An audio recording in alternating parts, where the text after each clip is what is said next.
Mga kamusang, ito yung pinapakita ko po sa inyo. Ito po yung buto po. Ewan ko kung anong tawag dito sa buto kasi hindi naman po ako familiar sa mga buto. Ito po yung sinubukan ni Steve Mutya na barinahin at ni Spark Galvan. Napakatibay po, hindi basta-basta mabubutas. Nahihirapan sila magbutas nito. Ang gagawin po natin, susubukan po natin kung totoo ba na may kabal to sa katawan. Pukpukin natin ng martilyo. Pag pinukpok natin ng martilyo, pag mayupi, ibig sabihin yan yung isang senyales na sa kabal. Yun, isang pukpok lang po kasi buto to.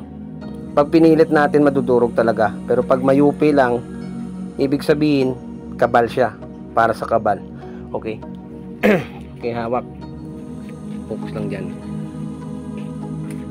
Wala tayong tela. Ito na lang yung papel. Late yung video natin.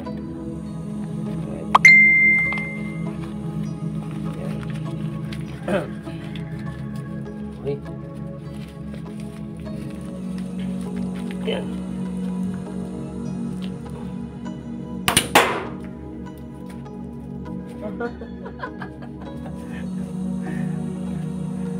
Ayan po, tumalsik. Ay grabe. Ayan oh, galos. Oh, ibig sabihin kabal po. Sa kabal po siya. Ayan oh, yung martilyo. Totoo nga, sabi ni Steve Mutya, hirap barinahin. Pero susubukan natin ulit para ano no. Ito na lang. Susubukan natin ulit para ano kasi tumalsik siya. Ayan po. Kita. Ayan. Ito.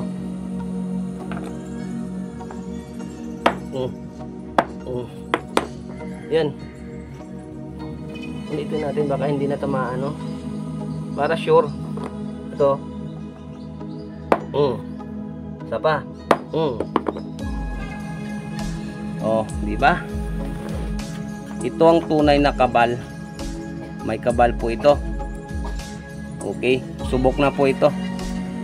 Pasado.